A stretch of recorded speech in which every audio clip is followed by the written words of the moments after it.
السلام علیکم ورحمۃ اللہ وبرکاتہ۔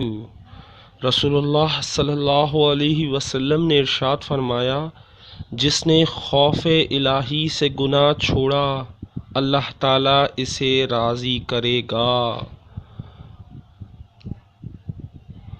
اللہ کے آگے جھکو، اللہ کسی کے آگے جھکنے نہیں دے گا۔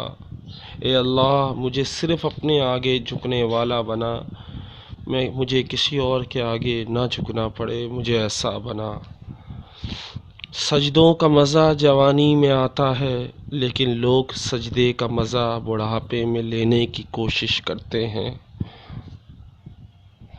جنت والے ہر جمعے کے روز اللہ سے ملاقات کرتے ہیں، یا جنت والے ہر جمعے کے روز اللہ سے ملاقات کریں گے۔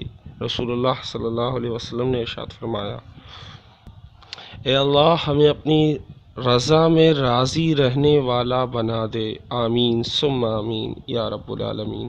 السلام علیکم۔